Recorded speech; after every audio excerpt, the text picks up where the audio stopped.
Hello and welcome back to another episode on the Hermitcraft server. So in the last episode I said I wanted to build an XP farm over here, and that's the plan. I want to build a drop damage one, so we're going to take them up into the sky and drop them down again. And I've got a few improvements to make to my previous designs with that. But also what I want to be doing is developing some form of separator or path chooser for the mobs. So basically I want to build different types of XP farms, automatic farms, and do other things with mobs over here in the future. So I want to be able to pick what path they take. So I need to design something here that will let us choose what path the mobs go on. And the first one that we're going to send them to obviously is the XP farm that I'm going to be building.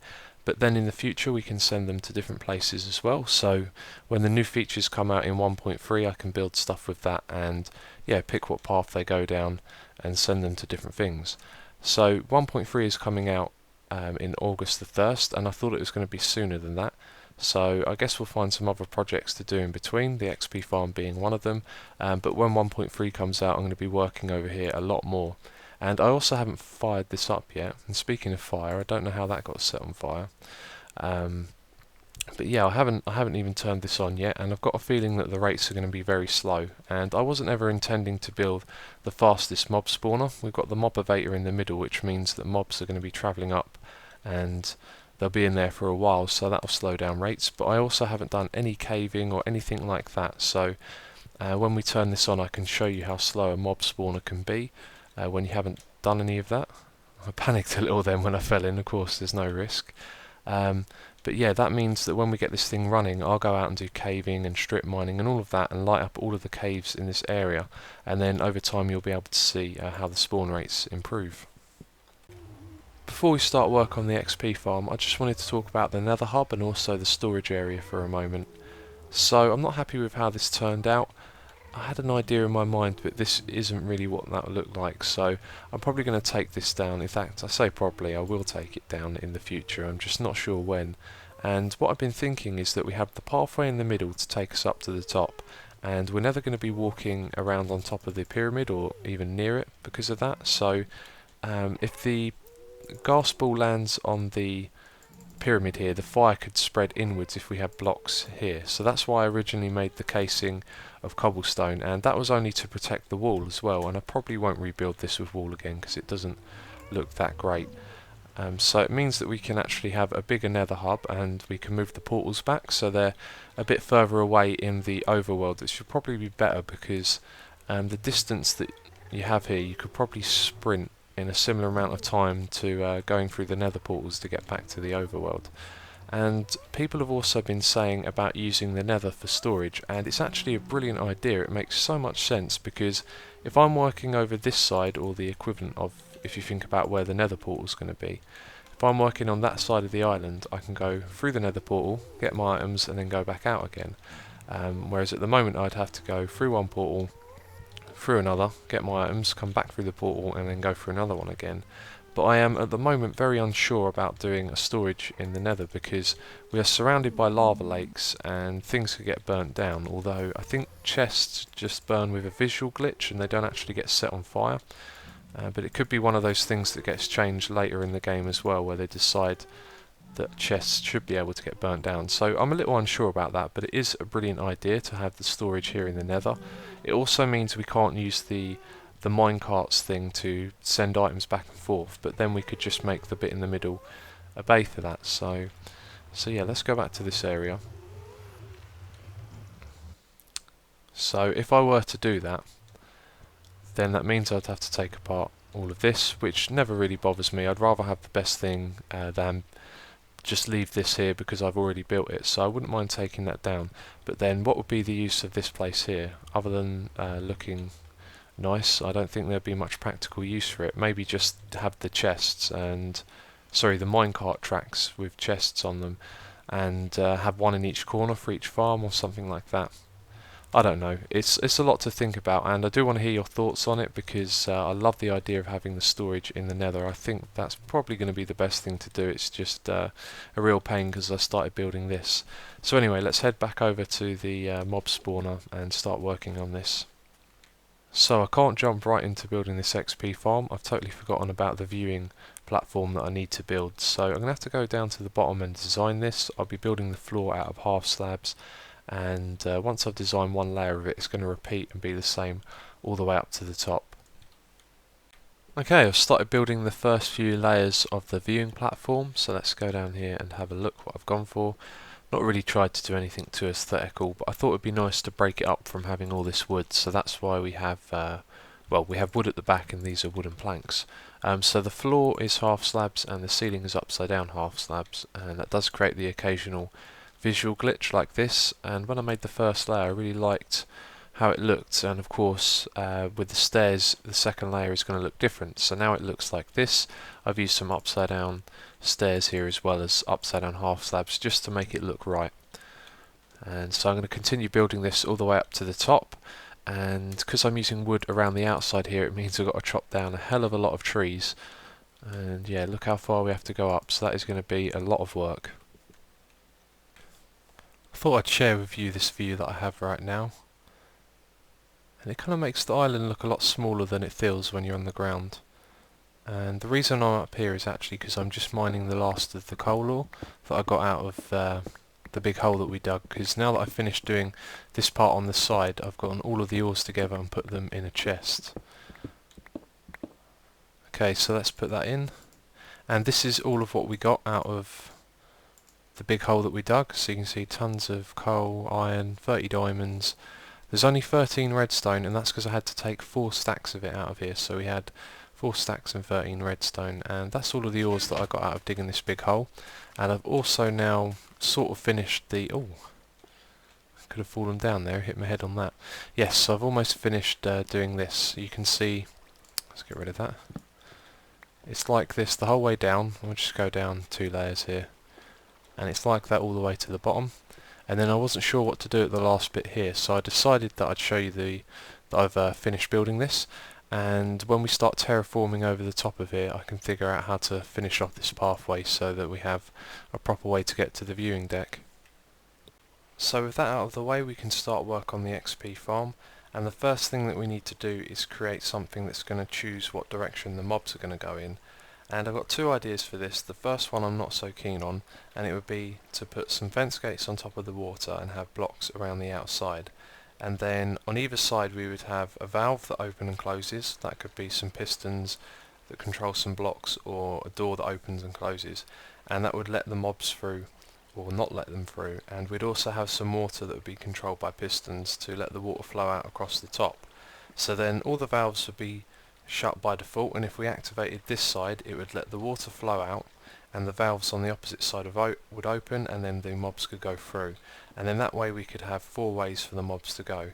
But what I don't like about this is it means you've got to send redstone from one side across to the other, and if you wanted to activate it that way, you'd have another redstone line, and you'd end up with 4 redstone lines going across the middle, and I can picture it looking really messy. So I wasn't too keen on that, and I thought of something which is different because it goes in one direction, but it does the same thing. So let's say the water was to flow off in this direction, like one wide, like this, and then we have some pistons that push out blocks. So it pushes one out here, and at the same time on the side of it we have a door that opens, or maybe a piston that pulls away a block. So this is blocked off the water stream, and then where this block is here, an opening would appear for the mobs to go through. So then they would flow around and go this way.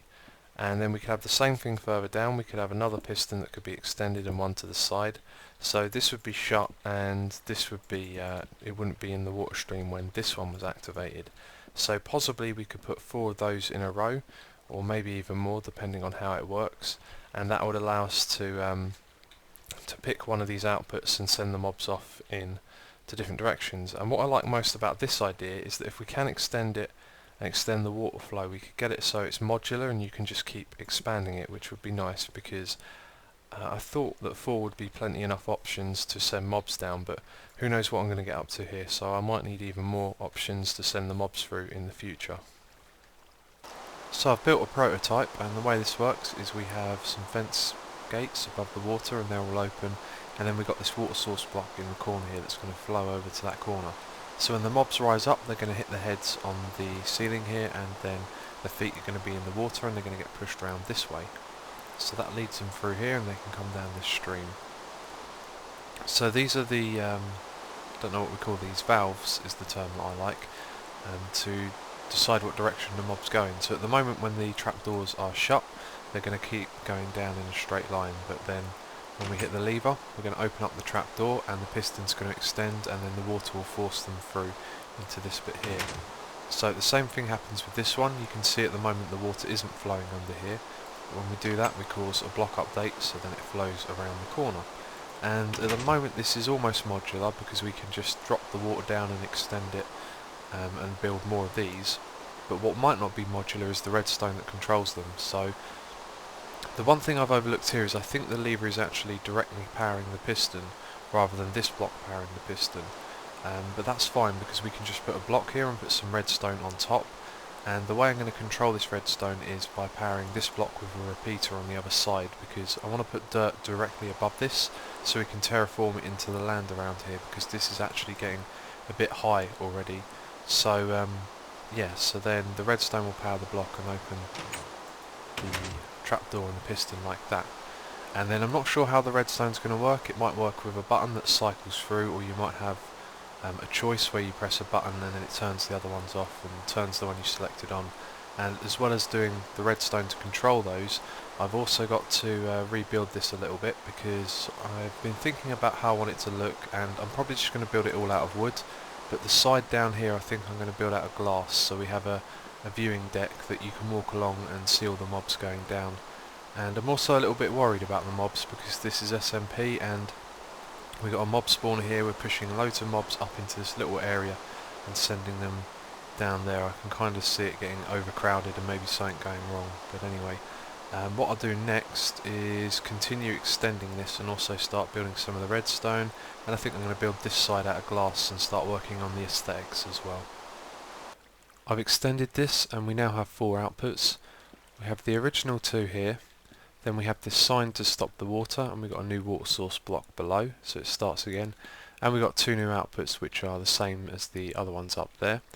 Then at the end here I've put in a drowning trap, so below this block there are 2 water source blocks, and that means that the mobs that come all the way down to the end, so that will happen when we've turned off all of our outputs, they will just go up into the water stream here and they will drown, and their items will drop down below into that water stream, which pushes them across to here, so you can collect them at this point at the end of the viewing balcony.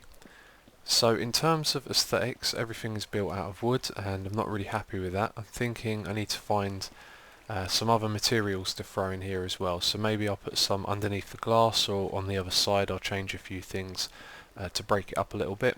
And I've also thought that we should probably add some lighting in here as well, so maybe the occasional torch or some glowstone or something just to brighten it up a little bit, because now it's night time it looks a little dull in there. It looks a little better in the daytime.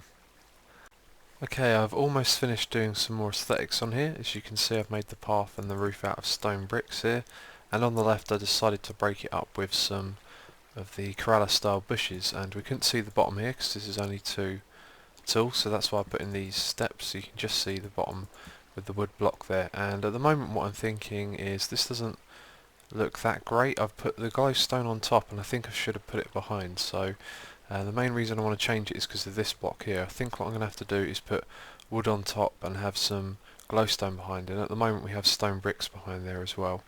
And I also changed where these steps are because they cause a little bit of problem in here. So if you imagine you're a mob going along and you're in water, so you're going to be jumping up and down. When you get to this bit here you're going to be bobbing up and down, and there's 2 blocks above you, and we need them to be in just a 2 block bit, not in a 3 block one. So what I've done here is move the steps forward a bit, so when it comes into this bit and they're jumping up and down, they should get caught underneath those steps there, and then when we activate this valve they'll get pushed further into this corner, so they might be a little bit slow going around that corner, and there's nothing much I can really do about that as far as I know, because I don't think there's a way to extend the water on the same level, which is the one we're standing on now, without having a gap, like a sign and a break, so then there's water, and we don't want a gap because then the mobs are probably going to stop. So yeah, anyway, I'm going to change the bushes around and see what they look like. Okay, that definitely looks better with the glowstone behind the leaves and having wood on top, and I'm happy with that. I'm going to keep that. And now what I think we need to do is turn the mob spawner on and test this. So when we're testing it, we're just going to let them go all the way to the end and drown in the trap at the end. And I'm going to wire up the redstone over this side, but it'd just be a temporary measure because I don't know where exactly I want to put all the controls yet, but we'll wire it up so we can turn off all of the lights inside the mob spawner and activate it. And also I'm going to change the blocks up there to glass so I can stand on top and look down and see if any mobs are actually spawning and rising up.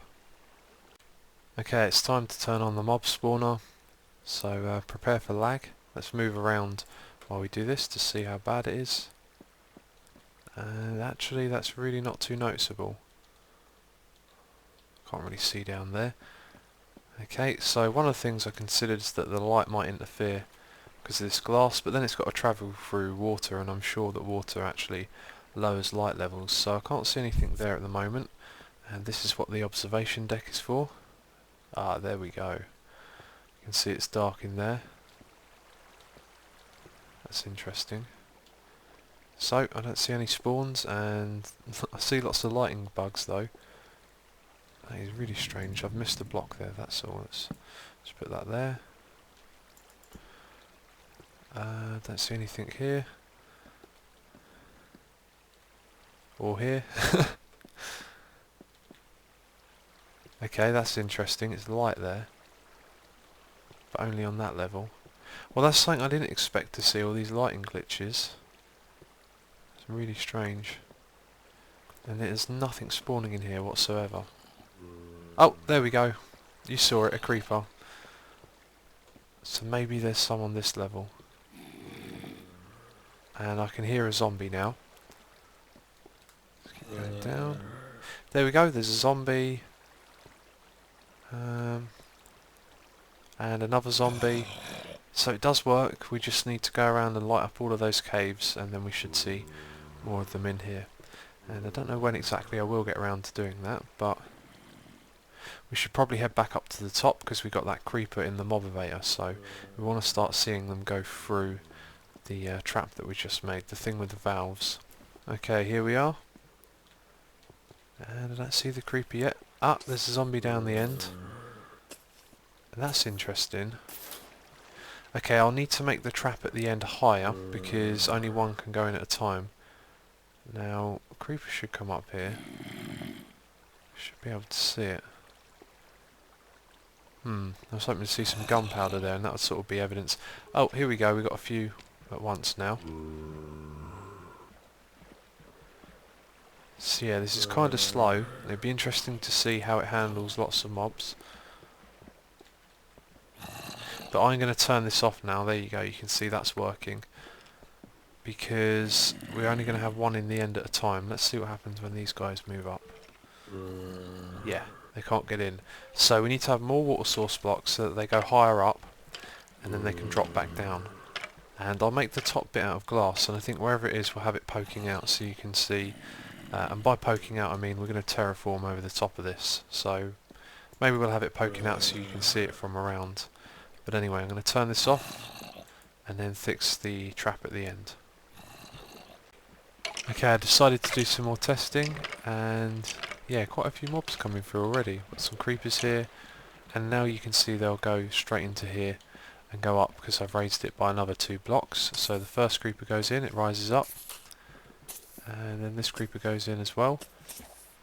And now that one just came back out. That was okay, it was derping around. But yeah, now they'll both rise up into the block above, and then they'll drown there, and some gunpowder will drop down below. And so where's that guy? He should be able to go in there as well. Yep, there you go. Okay, I've just had a really big idea, so I want to share it with you now. It's something I'm probably going to do soon. But anyway, I was standing here collecting items, and I was thinking, right, we're going to need storage for these, and I started thinking about, building a storage area nearby. But of course I've said about doing the storage hub, or more likely now I'm going to put it in the nether, so we're going to store things in the nether. And then I realised that what I need is a portal right next to where my items are. So I'm going to build a portal on the back here, and then I can stand here and AFK and collect my items, and when I'm done I can go straight into the nether and then deposit them into a chest. So the mistake that I've made here is to do everything symmetrical and coordinated like the way we have a portal on 4 points of the island. What we actually need is just to have portals for each of our farms where we're actually going to be accessing them. So the whole central hub thing, I'm not sure what's going to happen with that, but in terms of in the nether, I think it's best to have a portal at each significant location. So having one over the back here, we're going to hook it up in the nether hub, and the way I'm going to do that is to actually dig underneath the pyramid so that we can use all of that space under the ground and lava lakes to link up to our nether portals. So I'll have one there, and what else have I got planned? A sheep farm over in that direction. So we'll have a portal actually where we need it, right next to the sheep farm rather than where it is at the moment, which is just over there. So I think that's going to be a great way of doing this. It's going to really take full advantage of the nether portals and also of storage, because I'm going to just store everything in the nether. It makes so much more sense to do it like that. But anyway, what I'm working on now is, I've already done a little bit over here. I'm just thinking about how I'm going to approach this, but now what I'm going to do is build the XP farm on this first bit here. So we're going to have a glass tube going up into the sky like we did at spawn, and I've learnt some new things about doing that as well. So we'll have a slightly more efficient one, and then it's going to drop back down to the ground and make the mobs one hit kill, and then it also gives us an opportunity to test out the valve system as well. Okay, so this is where the motivator for the XP farm starts. Underneath this block we have a water source block, which is left of the trapdoor, and then under that block and this one we have two signs to hold up the water. So when we open the valve, the mobs will get pushed straight into that water stream, get pushed into the side here, and then they can go up the motivator. And the place that I'm going to drop them down is just over here. I'm still not sure whereabouts the entrance will be, so I thought the best place to put this is kind of close to the entrance to this part. So they're going to drop down here, and that will be our XP farm. The XP farm is now finished, and I've built this all out of glass. In fact, there's a half slab here that's out of stone bricks, and this is slightly different from how I normally do it. As I said, it's different from the one at spawn. I watched a tutorial by a guy called KasperMC, and his tutorial was excellent. I'm going to put a link to it in the description box. I'd really recommend checking it out. It's sort of entertaining, but he does multiple angles and diagrams as well, and he explains it really well. So in his video, what he says to do is to put an extra drop just here before you have your main drop to damage the skeletons. So they're going to be jumping around when they're in the water, and they're going to be jumping out as they make their way onto this block here.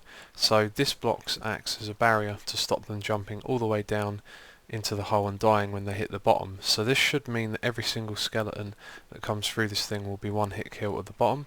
And I said skeleton, I'm thinking of the one at spawn. Of course we're going to have zombies and creepers coming through here as well, and the zombies won't be one hit kill because they have armor on them, so I'll have to use a sword to kill them or just punch them 3 or 4 times.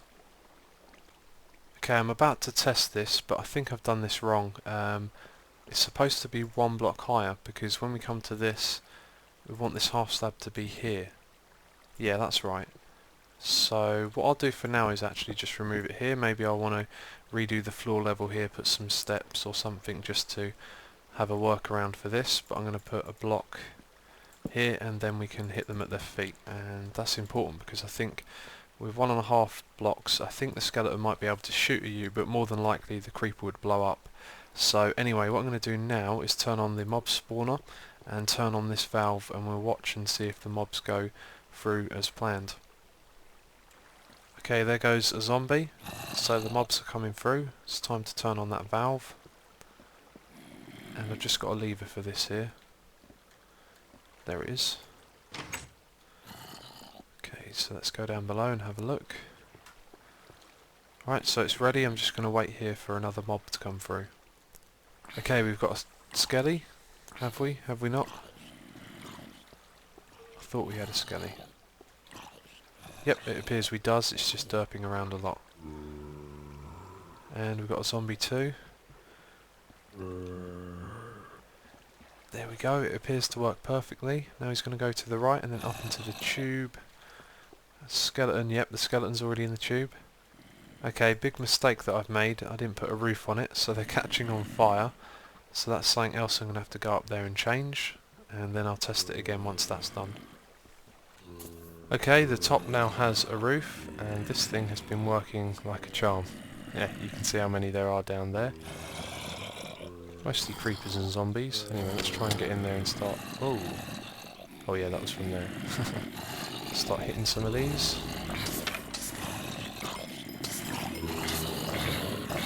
There we go. Use my sword on them as well. Oh yeah, and the zombies, in fact, skeletons as well, they drop rare items, which is handy to have it like this. There you go, I've got an ingot. Come on, that should be all of them by now.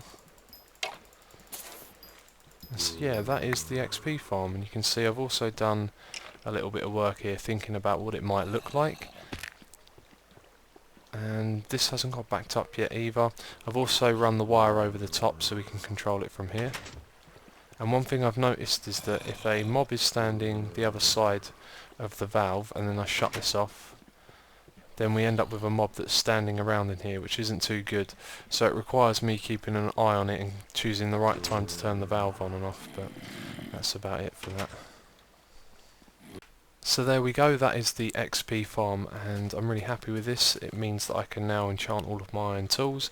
This isn't a high capacity XP farm, but even when I just need a few levels for iron tools, it means I don't have to travel all the way over to Hypnos or back to spawn. And also I can AFK farm when I need some items and I'm away from my computer. I can just stand down the end here and yeah, turn off the valve for the XP farm. So I'm really happy with this project, and thanks for watching. I'll catch you next time.